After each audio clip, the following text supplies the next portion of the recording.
ಇನ್ನು ಮಧ್ಯಪ್ರಾಚ್ಯ ಯುದ್ಧದಿಂದಾಗಿ ರೈತರಿಗೂ ಕೂಡ ಸಾಕಷ್ಟು ಸಂಕಷ್ಟ ಉಂಟಾಗ್ತಾ ಇದೆ. ಕೋಲಾರದಲ್ಲಿ ಸ್ವೀಟ್ ಕಾರ್ನ್ ಅನ್ನು ಬೆಳೆದ ರೈತರ ಗೋಳಿದು.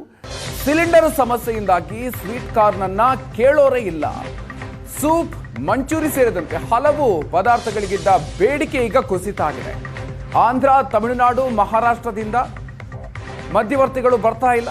ಹೀಗಾಗಿ ವ್ಯಾಪಾರ ಆಗದೆ ತೋಟದಲ್ಲೇ ಬಲಿತಾ ಇದೆ ಸ್ವೀಟ್ ಕಾರ್ನ್. ಕಳೆದ ತಿಂಗಳು ಕೆಜಿ ಸ್ವೀಟ್ ಕಾರ್ನ್ಗೆ 20 ರೂಪಾಯಿಗೆ ಮಾರಾಟ ಆಗಿದೆ. ಬಲವಂತವಾಗಿ ಮಾಡಿ ಕೆಜಿಗೆ ಈಗ 3-4 ರೂಪಾಯಿಗೆ ಸೇಲ್ ಆಗ್ತಾ ಇದೆ.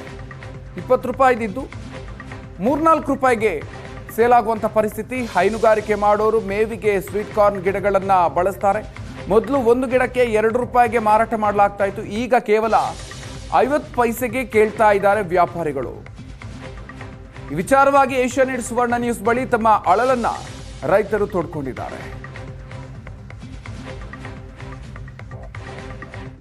ಮಧ್ಯಪ್ರಾಚ್ಯದಲ್ಲಿ ನಡೀತಾ ಇರುವಂತಹ ಯುದ್ಧದಿಂದ ಭಾರತದ ಮೇಲೆ ಸಾಕಷ್ಟು ಪರಿಣಾಮ ಬೀರಿರ್ತಕ್ಕಂಥದ್ದು. ಅದರಲ್ಲೂ ಕೂಡ ಕೋಲಾರ ಭಾಗದ ರೈತರ ಪರಿಸ್ಥಿತಿ ಅಂತೂ ಹೇಳತೀರದಾಗಿದೆ. ಬೆಳೆ ಇದ್ರೂ ಸಹ ಬೆಲೆ ಇಲ್ಲ ಅನ್ನುವಂಥದ್ದನ್ನ ಇಲ್ಲಿ ನಾವು ಕಾಣಬಹುದಾಗಿದೆ. ಅಂದ್ರೆ ಮಾರುಕಟ್ಟೆಗಳಲ್ಲಿ ತಂದು ರೈತರೇನು ತರಕಾರಿಗಳನ್ನ ಹಾಕ್ತಾರೆ, ಅಲ್ಲಿ ಕೇಳಿದಷ್ಟು ಬೆಲೆ ಸಿಗೋದಿಲ್ಲ. ಅಟ್ಲೀಸ್ಟ್ ಅಸಲಾದ್ರೂ ಬರಲಿ ಅನ್ನುವಂತ ನಿರೀಕ್ಷೆಯಿಂದ ಹೋಗ್ತಾರೆ, ಅದು ಸಿಗ್ತಾ ಇಲ್ಲ. ಆದ್ರೆ ವಾಸ್ತವತೆಯಾಗಿ ಇಲ್ಲಿ ತೋಟಗಳಲ್ಲಿ ರೈತನ ಪರಿಸ್ಥಿತಿ ಯಾವ ರೀತಿ ಇದೆ ಅನ್ನುವಂತಹ ರಿಯಾಲಿಟಿ ಚೆಕ್ ಅನ್ನ ಮಾಡ್ತಾ ಇದ್ದೀವಿ. ನಾವೀಗ ಕೋಲಾರ ತಾಲೂಕಿನ ತೊಟ್ಲಿ ಗ್ರಾಮದಲ್ಲಿ ಮಂಜುನಾಥ್ ಅನ್ನೋರ ಒಂದು ತೋಟದಲ್ಲಿ ಇದ್ದೀವಿ. ನೀವು ಗಮನಿಸ್ತಾ ಇದ್ದೀರಾ, ಇಲ್ಲಿ ಅಂದ್ರೆ ಸ್ವೀಟ್ ಕಾರ್ನ್ ಅನ್ನ ಬೆಳೆದಿರ್ತಕ್ಕಂಥದ್ದನ್ನ ಗಮನಿಸಬಹುದಾಗಿದೆ. ಇದು ಕೇವಲ ಕರ್ನಾಟಕ ಮಾತ್ರ ಅಲ್ಲ, ಮಹಾರಾಷ್ಟ್ರ, ತಮಿಳುನಾಡು, ಆಂಧ್ರ ಹೀಗೆ ಬೇರೆ ಬೇರೆ ರಾಜ್ಯಗಳಿಗೆ ಇಲ್ಲಿಂದ ಹೋಗ್ತಕ್ಕಂಥದ್ದು.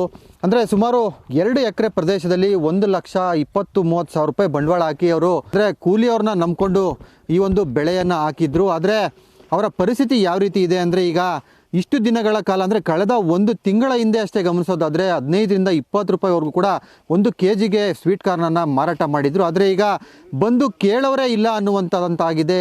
ಕೇವಲ 3-4 ರೂಪಾಯಿ ಮಾತ್ರ ಕೇಳ್ತಾ ಇದ್ದಾರೆ ಅನ್ನುವಂಥದ್ದನ್ನು ನಾವು ಗಮನಿಸ್ಬೋದಾಗಿದೆ.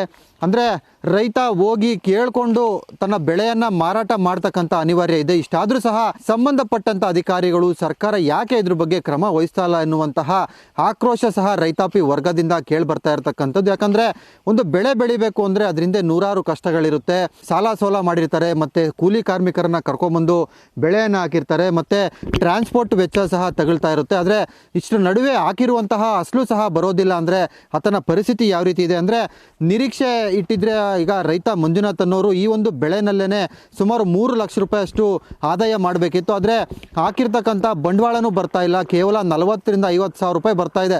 1 ಲಕ್ಷ ರೂಪಾಯಿ ಬಂಡವಾಳ ಹಾಕಿರೋದ್ರಿಂದ ಅದರಲ್ಲಿ 40-50,000 ಬರ್ತಾ ಇದೆ. ಕೈಯಿಂದಾನೇ 60-70,000 ಖರ್ಚಾಗ್ತಾ ಇರುವಂಥದ್ದು, ಎಕ್ಸ್ಟ್ರಾ ಹೋಗ್ತಾ ಇದೆ ಅನ್ನುವಂಥದ್ದು. ಈಗ ಇದ್ರ ಜೊತೆಗೆ ನಾವು ಈಗೇನು ಈ ಒಂದು ಕಡ್ಡಿಯನ್ನು ನೋಡ್ತಾ ಇದ್ದೀರಾ ಅಂದರೆ, ಇದನ್ನು ಸಹ ಇಷ್ಟು ದಿನಗಳ ಕಾಲ ಡಿಮ್ಯಾಂಡ್ ಇತ್ತು. ಆದರೆ ಈಗ ಇದು ಒಂದು ಕಡ್ಡಿಗೆ ಅಂದರೆ ಹಸುಗಳು ಏನು ಹೈನೋದ್ಯಮ ಮಾಡ್ತಾರೆ ಅವ್ರಿಗೆ ಈ ಒಂದು ಮೇವಿಗಾಗಿ ಇದನ್ನು 2 ರೂಪಾಯಿವರೆಗೂ ಒಂದು ಕಡ್ಡಿಯನ್ನು ಮಾರಾಟ ಮಾಡ್ತಾ ಇದ್ರು. ಆದರೆ ಈಗ ಅದು 50 ಪೈಸೆಗೆ ಕೊಡ್ತಾ ಇದ್ದಾರೆ. ಅಂದರೆ ಯಾವ ಮಟ್ಟದಲ್ಲಿ ಬಂದಿದೆ ಅಂತ. ಯಾಕಂದರೆ ಸಾಕಷ್ಟು ಕಡೆ ಬೆಳೆಗಳು ನಿಂತಿದೆ, ಒಂದು ಕಡೆ ವ್ಯಾಪಾರ ಮಾಡೋದಕ್ಕಾಗ್ತಾಯಿಲ್ಲ. ಹೀಗಾಗಿ ಸಾಕಷ್ಟು ಕಡೆ ಬೆಳೆ ಇರೋದ್ರಿಂದ ಡಿಮ್ಯಾಂಡ್ ಸಹ ಇದಕ್ಕೂ ಕಡಿಮೆ ಆಗಿದೆ. ಕೇಳಷ್ಟು ರೀತಿಯಲ್ಲಿ ಅಂದರೆ ಫ್ರೀಯಾಗಿ ತಗೊಂಡೋಗ್ರಪ್ಪ ಅನ್ನುವಂತಹ ಪರಿಸ್ಥಿತಿ ಸಹ ಇಲ್ಲಿ ನಿರ್ಮಾಣ ಆಗಿರ್ತಕ್ಕಂಥದ್ದು. ಇಷ್ಟೇನು ರೈತನ ಪರಿಸ್ಥಿತಿಯನ್ನು ನಾವು ನೋಡ್ಬೋದಾಗಿರ್ತಕ್ಕಂಥದ್ದು. ಇನ್ನಾದರೂ ಸಂಬಂಧಪಟ್ಟಂತಹ ಸರ್ಕಾರ ಏನಾದರೂ ಇದ್ರ ಬಗ್ಗೆ ಕ್ರಮ ವಹಿಸುತ್ತಾ ಅನ್ನುವಂಥದ್ದನ್ನು ಕಾದು ನೋಡಬೇಕಾಗಿದೆ. ಕ್ಯಾಮ್ರಾ ಪರ್ಸನ್ ಶ್ರೀನಿವಾಸ್ ಜೊತೆ ದೀಪಕ್, ಏಷ್ಯಾನೆಟ್ ಸುವರ್ಣ ನ್ಯೂಸ್, ಕೋಲಾರ.